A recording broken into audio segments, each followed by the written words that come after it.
എല്ലാ പ്രിയപ്പെട്ടവർക്കും തിരുവനന്തപുരം നഗരസഭയുടെ വിനീതമായ നമസ്കാരം. തിരുവനന്തപുരം നഗരസഭ മുതിർന്ന പൗരന്മാരുടെ ക്ഷേമം ഉറപ്പുവരുത്തുന്നതിനായി നിരവധി പദ്ധതികൾ ആവിഷ്കരിച്ച് നടപ്പിലാക്കി വരുന്നതിൻ്റെ തുടർച്ചയായി നമ്മുടെ നഗരത്തിലെ മുതിർന്ന പൗരന്മാരുടെ മാനസിക ഉല്ലാസത്തിനും അവരുടെ അറിവും അനുഭവ സമ്പത്തും പുതുതലമുറയ്ക്ക് പകർന്നു നൽകുന്നതിനുമായി ഇക്കഴിഞ്ഞ ജനുവരി 10-ാം തീയതി മുതൽ സംഘടിപ്പിച്ചു വരുന്ന മധുരം ജീവിതം സീനേജർ ഫെസ്റ്റ് 2025 മത്സരാവേശത്തിൻ്റെയും സൗഹൃദത്തിൻ്റെയും കലാ ആസ്വാദനത്തിൻ്റെയും പുത്തൻ അനുഭവങ്ങൾ സമ്മാനിച്ച മധുരം ജീവിതം വയോജനോത്സവത്തിൻ്റെ സമാപന സമ്മേളനം ആരംഭിക്കുകയാണ്. ഈ സമാപന സമ്മേളനത്തിൻ്റെ അധ്യക്ഷനായി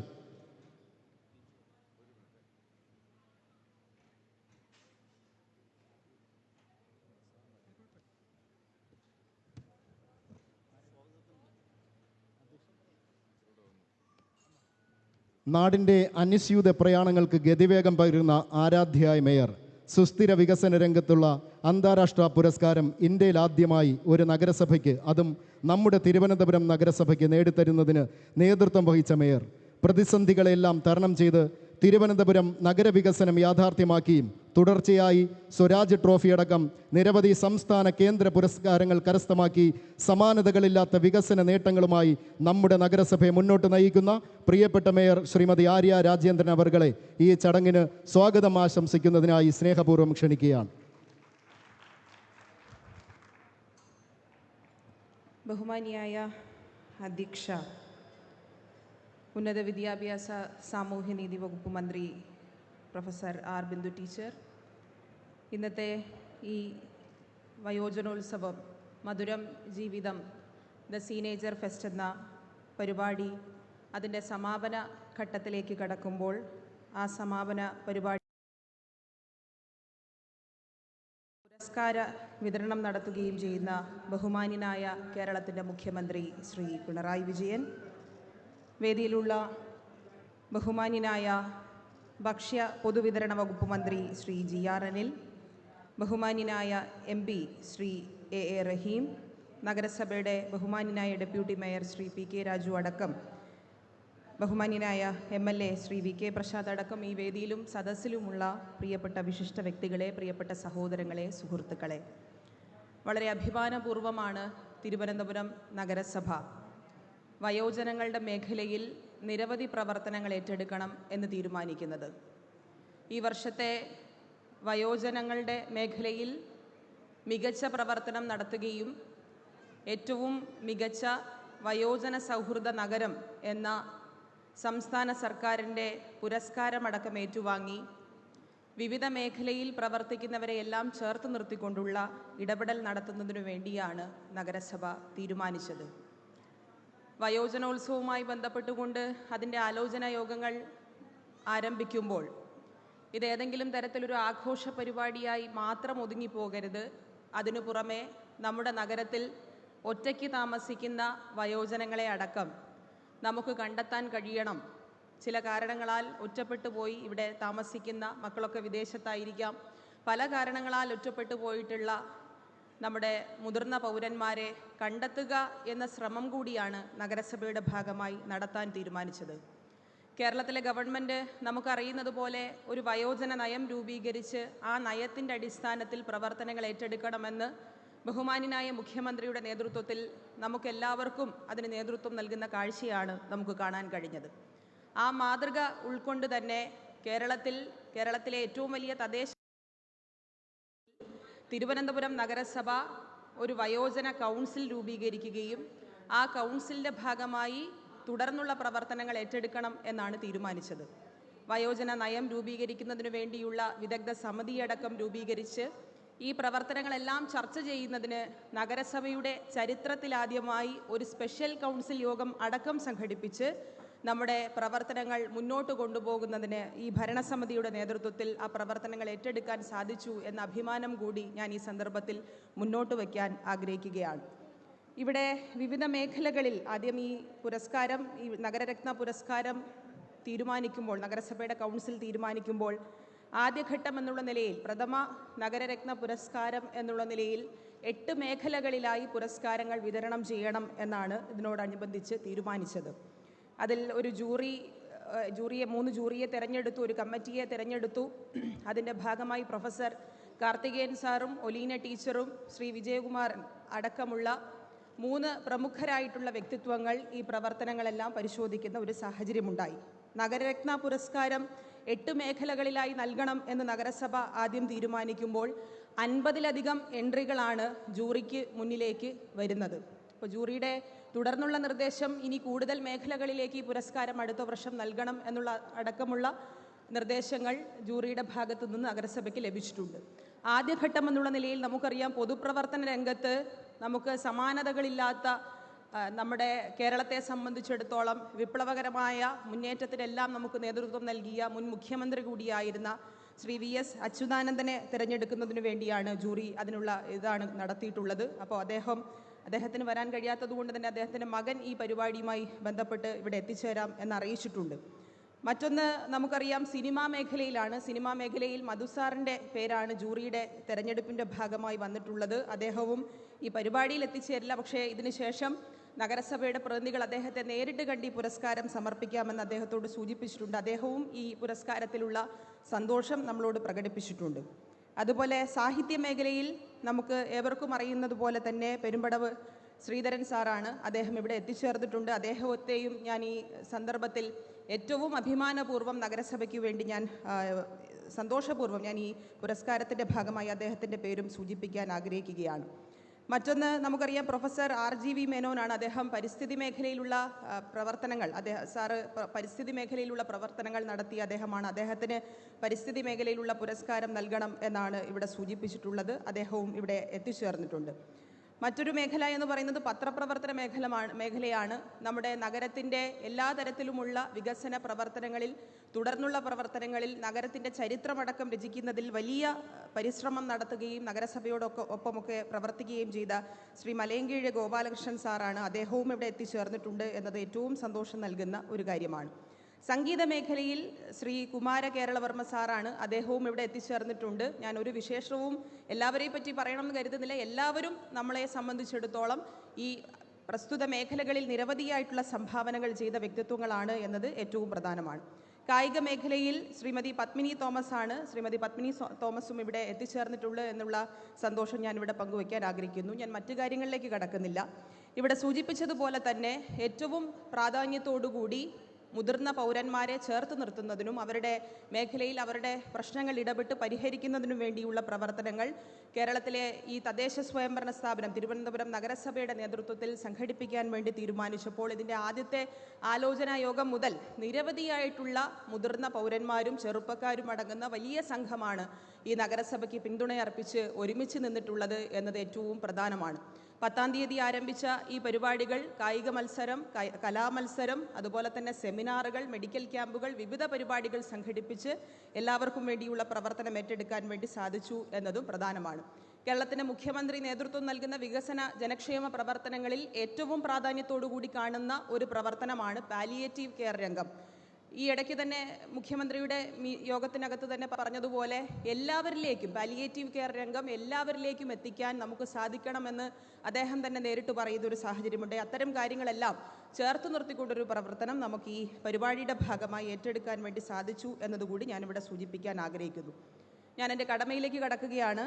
ഈ പരിപാടി ഉദ്ഘാടനം ചെയ്യുന്നത് ഒരു വിശേഷണങ്ങളും ആവശ്യമില്ലാത്ത കേരളത്തിൻ്റെ ബഹുമാന്യനായ മുഖ്യമന്ത്രിയാണ്. പ്രതിസന്ധി ഘട്ടങ്ങളിൽ കേരളത്തെ മാത്രമല്ല, കേരളത്തെ ചേർത്ത് നിർത്തുന്നത് പോലെ, കേരളത്തിലെ ജനങ്ങളെ ചേർത്ത് നിർത്തുന്നത് പോലെ എല്ലാ പ്രതിസന്ധി ഘട്ടങ്ങളിലും ഈ നഗരസഭയുടെ നേതൃത്വപരമായ എല്ലാ ആശയങ്ങൾ നൽകുന്നതിനും നഗരസഭയോടൊപ്പം നല്ല നിലയിലേക്കുള്ള എല്ലാ നേതൃത്വം നൽകുന്നതിനും നമ്മുടെ എല്ലാ പ്രതിസന്ധി ഘട്ടങ്ങളിൽ അദ്ദേഹത്തിൻ്റെ നിർദ്ദേശങ്ങൾ നമുക്ക് നൽകുന്നതിനും ഒക്കെ നമ്മൾക്ക് നല്ല വഴികാട്ടിയായി നല്ല നേതൃത്വമായി അദ്ദേഹം നമ്മളോടൊപ്പം ഉണ്ടായിരുന്നു എന്നത് പ്രധാനമായി ഞാൻ ഓർക്കുന്നു.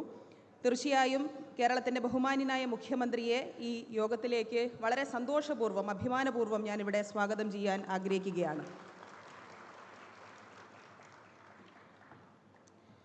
യോഗത്തിൽ അധ്യക്ഷസ്ഥാനം വഹിക്കുന്നത് ബഹുമാനിയായ ഉന്നത വിദ്യാഭ്യാസ സാമൂഹ്യനീതി വകുപ്പ് മന്ത്രിയാണ്. ഞാൻ നേരത്തെ സൂചിപ്പിച്ചതുപോലെ വയോജനങ്ങളുടെ മേഖലയിലടക്കം നിരവധി പ്രവർത്തനങ്ങൾ ഏറ്റെടുക്കുന്നതിന് നഗരസഭയ്ക്ക് നേതൃത്വപരമായ പങ്ക് നൽകുകയും വയോജനങ്ങളുടെ മേഖലയിൽ നഗരസഭ നടത്തിയിട്ടുള്ള പ്രവർത്തനങ്ങളിൽ നൽകുന്നതിൽ ടീച്ചറുടെ നേതൃത്വത്തിലുള്ള പ്രവർത്തനവും ഒക്കെ നമ്മൾ ഈ സമയത്ത് ഓർമ്മിക്കുകയാണ്. ബഹുമാനിയായ അധ്യക്ഷ പ്രൊഫസർ ആർ ബിന്ദു ടീച്ചറെ ഈ യോഗത്തിലേക്ക് ഞാൻ സ്വാഗതം ചെയ്യുന്നു.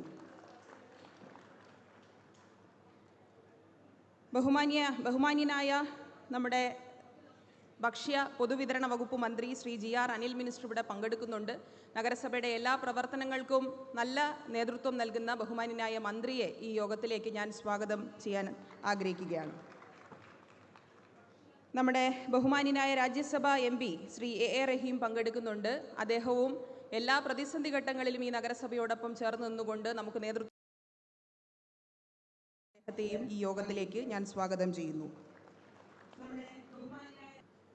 നമ്മുടെ നഗരസഭയുടെ അഭിമാനവും നഗരസഭയുടെ മുൻ മേയറായി കൂടി പ്രവർത്തിച്ച ഇന്ന് വട്ടിയൂർക്കാവിൻ്റെ MLA കൂടിയായിട്ടുള്ള ശ്രീ VK പ്രശാന്തിനെ ഈ നഗരസഭയ്ക്ക് വേണ്ടി ഇവിടെ പങ്കെടുക്കുന്ന എല്ലാവർക്കും വേണ്ടി ഞാൻ സ്വാഗതം ചെയ്യുന്നു.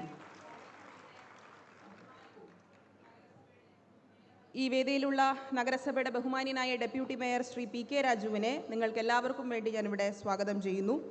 ബഹുമാന്യനായ ചെയർമാൻ ശ്രീ ക്ലൈനസ് റൊസാരിയോ, ശ്രീമതി ഷാജിദ നാസർ ചെയർപേഴ്സൺ, അതുപോലെ ശ്രീ മേടയിൽ വിക്രമൻ, ശ്രീ CS സുജാദേവി, ശ്രീമതി സുരകുമാരി R, ശ്രീമതി ശരണ്യ, ശ്രീമതി ഗായത്രി അടക്കമുള്ള ശ്രീമതി സുരകുമാരി അടക്കം എല്ലാ ചെയർപേഴ്സൺമാരെയും യോഗത്തിലേക്ക് സ്വാഗതം ചെയ്യുന്നു. ഇവിടെ പങ്കെടുക്കുന്ന LDF parliamentary party leader Shri DR Anil, BJPയുടെ ലീഡർ ശ്രീ MR ഗോപൻ, ശ്രീ പത്മകുമാർ UDFിൻ്റെ ലീഡർ, അതുപോലെ തന്നെ വയോജന കൗൺസിലിൻ്റെ സംസ്ഥാന കൺവീനർ ശ്രീ അമരവിള രാമകൃഷ്ണൻ നമ്മളോടൊപ്പം പങ്കെടുക്കുന്നുണ്ട്. അദ്ദേഹം അടക്കമുള്ള എല്ലാവരുടെയും പ്രവർത്തനം നമുക്ക് വളരെ മാതൃകാപരമായി നമ്മൾ ഓർക്കുന്ന ഒരു കാര്യമാണ്. അദ്ദേഹം അടക്കമുള്ള എല്ലാ മുതിർന്ന പൗരന്മാരെയും ഞാൻ ഈ യോഗത്തിലേക്ക് സ്വാഗതം ചെയ്യുന്നു. മറ്റൊന്ന്, ഞാനിവിടെ ഓരോ നഗരരത്ന പുരസ്കാരവും ലഭിച്ച ഓരോ വ്യക്തിത്വങ്ങളുടെയും പേര് സൂചിപ്പിച്ചു. എല്ലാവരെയും വളരെ ഏറെ ബഹുമാനപൂർവ്വം എല്ലാ മേഖലയിലും ഈ 8 മേഖലകളിലായി പുരസ്കാരം നേടിയ എല്ലാവരെയും, പ്രമുഖരായിട്ടുള്ള എല്ലാവരെയും ഈ യോഗത്തിലേക്ക് ഞാൻ സ്വാഗതം ചെയ്യുകയാണ്. ഇവിടെ പങ്കെടുക്കുന്ന മുതിർന്നവർ, ചെറുപ്പക്കാർ, ഈ പരിപാടിയുമായി സംബന്ധിക്കുന്ന എല്ലാവരെയും ഈ യോഗത്തിൻ്റെ ഭാഗമായി സ്വാഗതം ചെയ്യുന്നു. കൗൺസിൽ അംഗങ്ങൾ, അതുപോലെ തന്നെ മാധ്യമപ്രവർത്തകർ, എല്ലാവർക്കും സ്വാഗതം ആശംസിച്ചുകൊണ്ട് അവസാനിപ്പിക്കുന്നു. അഭിവാദ്യങ്ങൾ. നവകേരള പ്രയാണത്തിൻ്റെ ഉജ്ജ്വലനായ സാരഥി, കേരളത്തിൻ്റെ സമാരാധ്യനായ മുഖ്യമന്ത്രി ശ്രീ പിണറായി വിജയൻ അവർകളെ ഈ മഹത്തായ ചടങ്ങ് ഉദ്ഘാടനം നിർവഹിച്ച് സംസാരിക്കുന്നതിനായി ആദരപൂർവ്വം ക്ഷണിക്കുകയാണ്.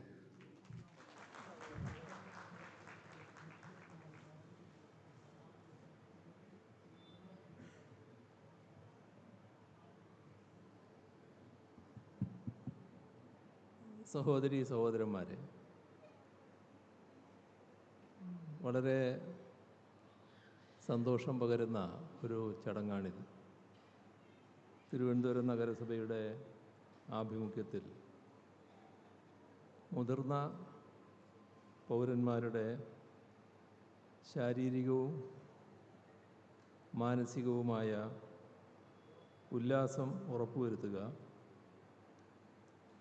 അവരുടെ അറിവും അനുഭവ സമ്പത്തും പുതുതലമുറക്ക് പകർന്നു നൽകുക, ഇത്തരം ലക്ഷ്യങ്ങളോടെ സംഘടിപ്പിക്കപ്പെട്ട മധുരം ജീവിതം സീനിയർ ഫെസ്റ്റ് അതിനിന്ന് സമാപനമാവുകയാണ്. അതോടൊപ്പം നഗരരത്ന അവാർഡും നേരത്തെ ബഹുമാന്യായ മേയർ പറഞ്ഞു കഴിഞ്ഞു, ഇന്നിവിടെ വിതരണം ചെയ്യപ്പെടുകയുമാണ്. സീനിയർ ഫെസ്റ്റിൽ പങ്കെടുത്തവരെയും വിജയികളായവരെയും എല്ലാ അവാർഡ് ജേതാക്കളെയും ഹാർദമായി അഭിനന്ദിക്കട്ടെ. കലാകായിക മത്സരങ്ങൾ, സെമിനാറുകൾ, മെഡിക്കൽ ക്യാമ്പുകൾ, വിപണനമേളകൾ, ഭക്ഷ്യമേളകൾ എന്നിവയെല്ലാം ഈ ഉത്സവത്തിൻ്റെ ഭാഗമായി സംഘടിപ്പിക്കപ്പെട്ടിരുന്നു. അതുകൊണ്ട് തന്നെ മുതിർന്ന പൗരന്മാർക്ക് ഉല്ലാസപ്രദവും ഉപകാരപ്രദവുമായ നിരവധി പരിപാടികളാൽ ഈ ഫെസ്റ്റ് സമ്പന്നമായിരുന്നുവെന്നാണ് കരുതുന്നത്. തുറന്നുള്ള വർഷങ്ങളിൽ ഇതിനേക്കാളും കൂടുതൽ മെച്ചപ്പെട്ട രീതിയിൽ ഈ പരിപാടി സംഘടിപ്പിക്കാൻ കഴിയുമെന്ന പ്രതീക്ഷ കൂടി ഈ അവസരത്തിൽ പങ്കുവെക്കുകയാണ്. ലോകത്തെമ്പാടും മനുഷ്യർ ഉത്സവങ്ങളെ കാണുന്നത് തങ്ങളുടെ ജീവിതത്തിലുണ്ടാകുന്ന പ്രതിസന്ധികളുടെ മധ്യത്തിൽ ആശ്വാസം കണ്ടെത്തുന്നതിനുള്ള ഉപാധിയായി കൂടിയാണ്. നമ്മുടെ തിരുവനന്തപുരം നഗരം പൊതുവെ ഉത്സവങ്ങളുടെ നഗരമാണ്. ഇവിടുത്തെ ജനങ്ങളാകട്ടെ പൊതുവെ ഉത്സവപ്രിയരുമാണ്. കുറച്ച് നാൾ മുൻപാണ് ഇവിടെ പുഷ്പോത്സവം അരങ്ങേറിയത്. അതിനുശേഷം സ്കൂൾ കലോത്സവവും അരങ്ങേറി. അവിടേക്കെല്ലാം ജനം ഒഴുകിയെത്തുകയായിരുന്നു. ഉത്സവങ്ങളോട് നമുക്കുള്ള പ്രതിപത്തിയുടെ നേർദൃഷ്ടാന്തമായാണ് ഇവയെല്ലാം കണക്കാക്കാൻ പറ്റുക. ഉത്സവങ്ങളെ സാധാരണ കണക്കാക്കാറുള്ളത് പലപ്പോഴും യുവജനങ്ങളുമായി ബന്ധപ്പെടുത്തിയാണ്. അവരുടെ വൈബിനനുസരിച്ചുള്ള അന്തരീക്ഷം സൃഷ്ടിക്കുകയാണ് നമ്മൾ പലപ്പോഴും ചെയ്യുക. എന്നാൽ മുതിർന്ന പൗരന്മാർക്ക് മാനസികോല്ലാസം പകരുന്ന രീതിയിൽ ഒരു ഉത്സവം സംഘടിപ്പിച്ചാൽ എങ്ങനെയിരിക്കും? ആ ചിന്തയാണ് ഇത്തരത്തിലൊരു ഫെസ്റ്റ് സംഘടിപ്പിക്കുന്നതിന് പ്രേരണയായി മാറിയത്.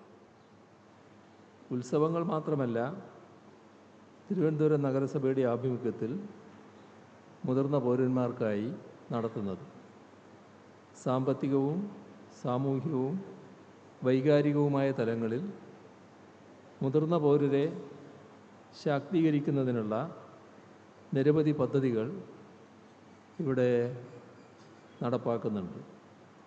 അതിൻ്റെയെല്ലാം ഫലമായാണ് 2024 വയോസേവന പുരസ്കാരത്തിന് തിരുവനന്തപുരം നഗരസഭ അർഹത നേടിയത്. ആ പുരസ്കാരം ഈ നഗരത്തിന് ലഭിച്ച ശരിയായ അംഗീകാരമായിരുന്നു എന്ന് വ്യക്തമാക്കുന്നതാണ് ഈ ഉത്സവം. ഇത് രാജ്യത്തിനാകെ മാതൃകയാവും എന്നാണ് പ്രതീക്ഷിക്കുന്നത്. നമ്മുടെ രാജ്യത്തിലെ മറ്റ് സംസ്ഥാനങ്ങളെ അപേക്ഷിച്ച് മുതിർന്ന പൗരരുടെ എണ്ണം കൂടുതലുള്ള സംസ്ഥാനമാണ് നമ്മുടേത്. പല വീടുകളിലും പ്രായമായവർ മാത്രമേ ഉള്ളൂ. അതുകൊണ്ട് തന്നെ അവരുടെ ക്ഷേമത്തിനുതകുന്ന ഇടപെടലുകൾ നവകേരള നിർമ്മിതിയിൽ അനിവാര്യമാണ്. മുതിർന്ന പൗരന്മാരുടെ നിർദ്ദേശങ്ങൾ കൂടി ഉൾപ്പെടുത്തിക്കൊണ്ട് അവ ക്രമീകരിക്കണമെന്നാണ് കരുതുന്നത്. അതിൻ്റെ ഭാഗമായാണ് സമൂഹത്തിൻ്റെ വ്യത്യസ്ത തലങ്ങളിലുള്ള ജനങ്ങളുമായി സംവദിച്ചപ്പോൾ വയോജനങ്ങളുമായി പ്രത്യേകമായി ആശയവിനിമയം നടത്തിയത്. വാർദ്ധക്യം ഒരു അനിവാര്യതയാണ്. ജീവിതയാത്രയിലെ ഒരു തുരുത്താണ് വാർദ്ധക്യം. അതിനെ ആർക്കും തടഞ്ഞു നിർത്താനോ വേണ്ടെന്ന് വെക്കാനോ സാധിക്കില്ല. ലോകാരോഗ്യ സംഘടനയുടെ കണക്കുകൾ പ്രകാരം 2025 ആകുമ്പോൾ ലോകത്തെ വയോജനങ്ങളുടെ എണ്ണം 100 കോടി കടക്കും. അതുകൊണ്ട് തന്നെ അവരുടെ പരിചരണത്തിലും ക്ഷേമത്തിലും വലിയ ശ്രദ്ധ ചെലുത്തേണ്ടതുണ്ട്. നമ്മുടെ സംസ്ഥാന സർക്കാർ ഇക്കാര്യത്തിൽ പ്രതിജ്ഞാബദ്ധമാണ് എന്നറിയിക്കാൻ സന്തോഷമേയുള്ളൂ. മുതിർന്ന പൗരരോടുള്ള ക്രൂരതയുമായി ബന്ധപ്പെട്ട കേസുകളിൽ ശക്തമായ നടപടി സ്വീകരിക്കുന്നുണ്ട്. പ്രായമായ മാതാപിതാക്കളെ ഉപേക്ഷിച്ചു പോകൽ, അവരെ ശാരീരികമായും മാനസികമായും പീഡിപ്പിക്കൽ, ഇതൊന്നും ഒരു പുരോഗമന സമൂഹത്തിന് ചേരുന്നതല്ല. അതിന് മുതിർന്നവരോട് ഒരു ദാക്ഷിണ്യവും കാട്ടേണ്ടതില്ല എന്നതാണ് സർക്കാരിൻ്റെ നിലപാട്. അതേസമയം തന്നെ പ്രായമാകുന്നവർ തനിച്ചായി പോകുന്നില്ല എന്നുറപ്പുവരുത്താനും അവർക്ക് ആരോഗ്യ സേവനങ്ങൾ ലഭ്യമാക്കാനുമൊക്കെ ഉള്ള ഇടപെടലുകൾ സംസ്ഥാന സർക്കാർ നടത്തുന്നുണ്ട്.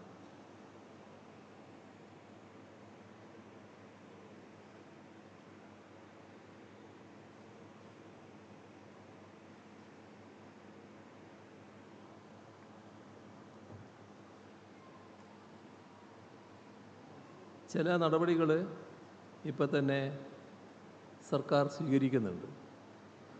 1600 രൂപ നിരക്കിൽ വാർദ്ധക്യ പെൻഷൻ ലഭ്യമാക്കി വരുന്നുണ്ട്. കടുത്ത സാമ്പത്തിക പ്രതിസന്ധി നേരിടുമ്പോഴും കേന്ദ്രവിഹിതം ലഭിക്കാതിരുന്നിട്ടും 2021 ജനുവരി മുതൽ NSAP ഗുണഭോക്താക്കൾ ഉൾപ്പെടെ പെൻഷൻ അർഹതയുള്ള എല്ലാവർക്കും മുഴുവൻ തുകയും സംസ്ഥാന സർക്കാർ നൽകി വരുന്നുണ്ട്. ഇതാണ് മുതിർന്ന പൗരരോടുള്ള കേരളത്തിലെ സർക്കാരിൻ്റെ കരുതൽ. മുതിർന്ന പൗരരുടെ വിവിധതരം പ്രശ്നങ്ങളെ അഭിസംബോധന ചെയ്യുന്നതിനായി ഒട്ടേറെ പദ്ധതികളാണ് സംസ്ഥാനത്ത് നടപ്പാക്കി വരുന്നത്. അതിൽ പ്രധാനപ്പെട്ട ചിലത് മാത്രം സൂചിപ്പിക്കാം. ഭാരതീയ ചികിത്സാ വകുപ്പുമായി ചേർന്ന് സംസ്ഥാനത്തെ വൃദ്ധസദനങ്ങളിലെ താമസക്കാർ അനുഭവിക്കുന്ന ഒറ്റപ്പെടൽ, മാനസിക സമ്മർദ്ദം, ആരോഗ്യ പ്രശ്നങ്ങൾ, രോഗങ്ങൾ എന്നിവയ്ക്ക് സൗജന്യ ആയുർവേദ ചികിത്സയും സാന്ത്വന പരിചരണവും നൽകുന്ന വയോ അമൃതം പദ്ധതി ആ കൂട്ടത്തിലുള്ള ഒന്നാണ്. അതേപോലെ മുതിർന്ന പൗരരുടെ ക്ഷേമം ഉറപ്പാക്കുന്നതിനായി പോലീസ് ഡിപ്പാർട്ട്മെൻറ്റ് മുഖേന നടപ്പാക്കി വരുന്ന പദ്ധതിയാണ് പ്രശാന്തി ഹെൽപ്പ് ലൈൻ. ഇതിനായി പ്രത്യേക മൊബൈൽ ആപ്ലിക്കേഷൻ നിലവിലുണ്ട്. മെഡിക്കൽ ആവശ്യങ്ങൾക്കും മറ്റ് സഹായങ്ങൾക്കും ഈ ഹെൽപ്പ് ലൈൻ മുഖേന ബന്ധപ്പെടാനാകും. സംസ്ഥാനത്തെ വൃദ്ധസദനങ്ങളിലെ അടിസ്ഥാന സൗകര്യങ്ങൾ ദേശീയ നിലവാരത്തിലേക്ക് ഉയർത്തുന്നതിനായി സെക്കൻഡ് ഇന്നിങ്സ് ഹോം എന്ന പേരിൽ ഒരു പദ്ധതി പരീക്ഷണാടിസ്ഥാനത്തിൽ ആരംഭിച്ചിരുന്നു. ഇത് സംസ്ഥാനത്താകെ വ്യാപിപ്പിക്കാനാണ് ഉദ്ദേശിക്കുന്നത്. തദ്ദേശ സ്വയംഭരണ വകുപ്പിന് കീഴിലുള്ള പകൽ പരിപാലന കേന്ദ്രങ്ങളുണ്ട്. ആ കേന്ദ്രങ്ങളെ നവീകരിക്കുന്നതിനായി സായംപ്രഭ ഹോം പദ്ധതി ആരംഭിച്ചിട്ടുണ്ട്. മുതിർന്ന പൗരന്മാർക്ക് അടിയന്തര സാഹചര്യങ്ങളിൽ സഹായം നൽകുന്ന പദ്ധതിയാണ് വയോരക്ഷ. ഇതുപ്രകാരം ഉപേക്ഷിക്കപ്പെട്ട നിലയിൽ കണ്ടെത്തിയവരോ സംരക്ഷിക്കാൻ ബന്ധുക്കളില്ലാത്തവരോ ആയ നിർധനരായ വയോജനങ്ങൾക്ക് പ്രാഥമിക ശുശ്രൂഷ, ശസ്ത്രക്രിയ, ആംബുലൻസ് സേവനം, പുനരധിവാസം, സഹായ ഉപകരണങ്ങൾ വാങ്ങൽ തുടങ്ങിയവയ്ക്കായി പണം ചെലവഴിക്കുന്നതിന് ജില്ലാ സാമൂഹ്യനീതി ഓഫീസർമാർക്ക് അനുമതിയുണ്ട്. സംസ്ഥാനത്തെ ബ്ലോക്കുകൾ ഇവയിൽ താമസിക്കുന്ന 65 വയസ്സിന് മുകളിൽ പ്രായമുള്ളവർക്ക് സമ്പൂർണ്ണ ആരോഗ്യ പരിരക്ഷയും മാനസിക ഉന്മേഷവും നൽകുന്നതാണ് വയോമിത്രം പദ്ധതി.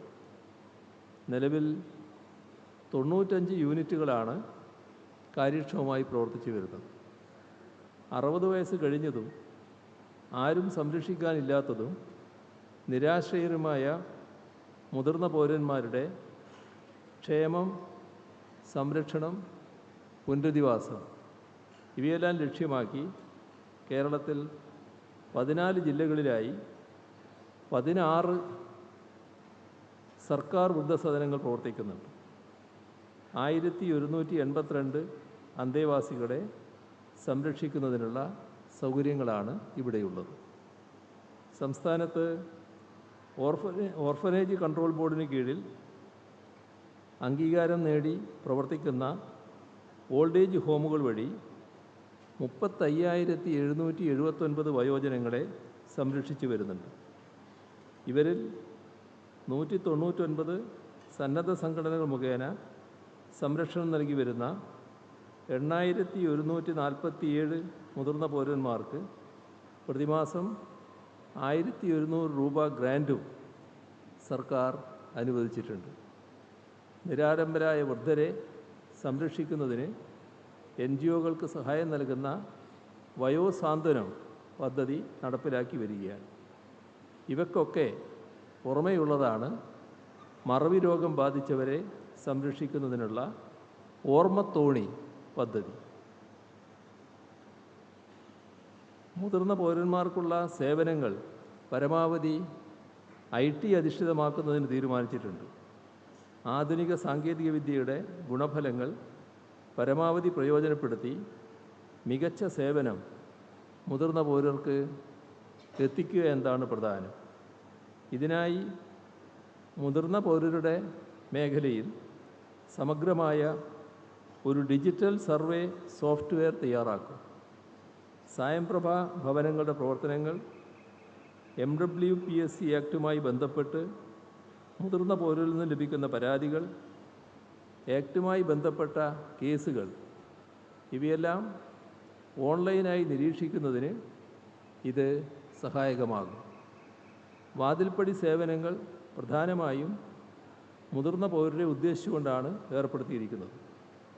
സർക്കാർ ഓഫീസുകളിൽ ചെല്ലേണ്ടതില്ലാത്ത വിധം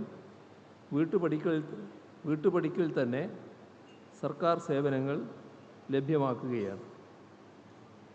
മുതിർന്ന പൗരരുടെ ക്ഷേമത്തിനായി നിർദ്ദേശങ്ങളും സഹായങ്ങളും നൽകുന്നതിനും അവരുടെ കഴിവുകൾ പൊതുസമൂഹത്തിന് ഉപകാരപ്രദമാക്കുന്നതിന് ആവശ്യമായ പ്രവർത്തനങ്ങൾ നടത്തുന്നതിനും മുതിർന്ന പൗരരുടെ സംരക്ഷണത്തിനുള്ള നിയമങ്ങളും ഉത്തരവുകളും കാര്യക്ഷമമായി നടപ്പിലാക്കുന്നത് സംബന്ധിച്ച പരിശോധന നടത്തുന്നതിനുമായി ഒരു വയോജന കമ്മീഷൻ രൂപീകരിക്കാൻ ഉദ്ദേശിക്കുന്നുണ്ട്. ഇതിനായുള്ള വയോജന കമ്മീഷൻ ഓർഡിനൻസ് ഇപ്പോൾ തന്നെ പുറപ്പെടുവിച്ച് കഴിഞ്ഞിട്ടുമുണ്ട്. സംസ്ഥാന വയോജന നയം 2013 പരിഷ്കരിക്കുന്നതിനും മാതാപിതാക്കളുടെയും മുതിർന്ന പൗരന്മാരുടെയും പരിപാലനവും ക്ഷേമവും സംബന്ധിച്ച ചട്ടങ്ങളിൽ ആവശ്യമായ ഭേദഗതികൾ കൊണ്ടുവരുന്നതിനും നടപടി ആരംഭിച്ചിട്ടുണ്ട്. അതോടൊപ്പം state action plan for the elderly തയ്യാറാക്കുന്നതിനുള്ള നടപടികളും സ്വീകരിച്ചു വരികയാണ്. ഒപ്പം തന്നെ മുതിർന്ന പൗരന്മാരുടെ മേഖലയിൽ സമഗ്ര നിയമനിർമ്മാണം നടത്തുന്നതിൻ്റെ സാധ്യതയും സർക്കാർ പരിശോധിച്ചു വരുന്നുണ്ട്. ഇതെല്ലാം തന്നെ സർക്കാരിന് മുതിർന്ന പൗരരോടുള്ള കരുതൽ വ്യക്തമാക്കുന്നതാണ്. ഇതോടൊപ്പം നേരത്തെ സ്വാഗത പ്രസംഗത്തിൽ പറഞ്ഞതുപോലെ നമ്മുടെ സംസ്ഥാനത്താകെയുള്ള കിടപ്പ് രോഗികൾ, മുതിർന്ന പൗരരുടെ ഇടയിലുള്ള അവശത അനുഭവിക്കുന്നവർ, പരസഹായം വേണ്ടവർ, ഇങ്ങനെയുള്ള എല്ലാവർക്കും പാലിയേറ്റീവ് കെയർ സംവിധാനം ഒരുക്കുകയാണ്. കേരളത്തിൽ സർക്കാർ മേഖലയിൽ തന്നെ നല്ല രീതിയിൽ ഇപ്പോൾ പ്രവർത്തനം നടക്കുന്നുണ്ട്. എന്നാൽ അതിനു പുറമെ മറ്റൊട്ടേറെ സന്നദ്ധ സംഘടനകളും ഈ പ്രവർത്തനം നടത്തി വരുന്നുണ്ട്. ഇവരെല്ലാവരും കൂടി യോജിച്ചുകൊണ്ടുള്ള ഒരു പരിപാടിയാണ് ഉദ്ദേശിക്കുന്നത്. അതായത് സാന്ത്വന പരിചരണം വേണ്ട ഒരാളും ഒഴിഞ്ഞു പോകാൻ പാടില്ല. ചിലപ്പോൾ നിത്യേന പരിചരണം വേണ്ടവരുണ്ടാകാം, അല്ലെങ്കിൽ ആഴ്ചയിൽ ഒരു ദിവസം പരിചരണം വേണ്ടവരുണ്ടാകും. അതൊക്കെ ഓരോ കേസായി തീരുമാനിക്കാൻ പറ്റും. അത്തരത്തിലുള്ള മുഴുവൻ ആളുകളെയും പരിചരിക്കുക, അതിനുള്ള പൂർണ്ണമായ സജ്ജീകരണം ഒരുക്കുക, ആവശ്യമായ അത്രയും വളണ്ടിയർമാരെ ഒരുക്കുക. ഇതിൽ ഇന്ന് പ്രവർത്തിച്ചുകൊണ്ടിരിക്കുന്ന എല്ലാവരെയും സഹകരിപ്പിക്കും. ഓരോ തദ്ദേശ സ്വയംഭരണ സ്ഥാപന അതിർത്തിയിലും ബന്ധപ്പെട്ട എല്ലാ സംഘടനകളെയും രജിസ്റ്റർ ചെയ്യിക്കും. അങ്ങനെ പൂർണ്ണമായി കൃത്യമായ തോതിൽ മുഴുവൻ പേരും ഒറ്റയാളും ഒഴിയാതെ നമ്മുടെ സംസ്ഥാനത്ത് പരിചരണം ലഭിക്കുന്ന അവസ്ഥയിലേക്ക് എത്തിക്കുക എന്നുള്ളതാണ് ഉദ്ദേശിക്കുന്നത്. അത് വിവിധ തരത്തിലുള്ള പരിചരണം ആവശ്യമായിരിക്കും. അതെല്ലാം ആ രീതിയിൽ തന്നെ ചെയ്യുന്നതായിരിക്കും.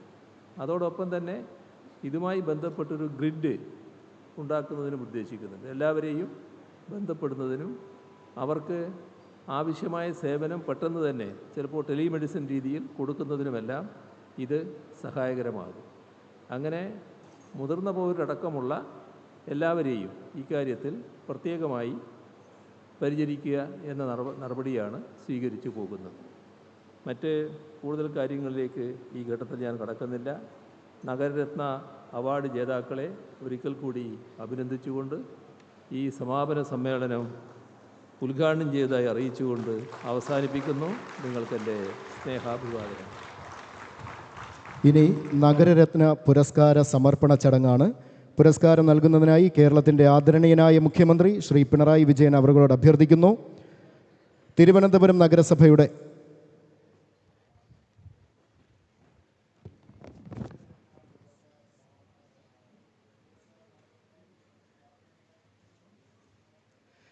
പ്രഥമ നഗരരത്ന പുരസ്കാരത്തിന് പൊതുപ്രവർത്തന രംഗത്തു നിന്നും അർഹനായിരിക്കുന്നത് കേരളത്തിൻ്റെ വിപ്ലവ സൂര്യൻ ശ്രീ VS അച്യുതാനന്ദൻ അവർകളാണ്.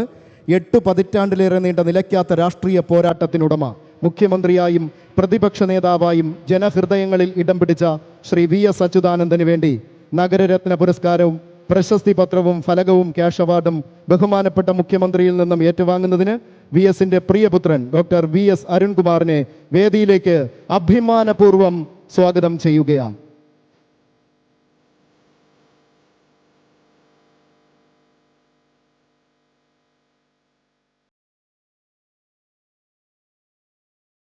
സാഹിത്യ രംഗത്ത് നിന്നും നഗരരത്ന പുരസ്കാരം മലയാളിയുടെ വായനാലോകത്തെ ജനകീയമാക്കിയ ശ്രീ പെരുമ്പടവം ശ്രീധരൻ സാറിന്, തോരാതെ പെയ്ത മഴയിൽ മനസ്സിലെ പച്ചക്കാടുകൾക്ക് തീപിടിപ്പിച്ച എഴുത്തുകാരൻ, ഒരു സങ്കീർത്തനം പോലെയുള്ള നോവലുകൾ കൊണ്ട് വായനയെ ഹൃദയവും ജനകീയവുമാക്കിയ ശ്രീ പെരുമ്പടവം ശ്രീധരൻ സാറിന് നഗരരത്ന പുരസ്കാരം ബഹുമാനപ്പെട്ട മുഖ്യമന്ത്രിയിൽ ഏറ്റുവാങ്ങാൻ അഭിമാനപൂർവ്വം സന്തോഷപൂർവ്വം ഈ വേദിയിലേക്ക് സ്വാഗതം ചെയ്യുകയാണ്.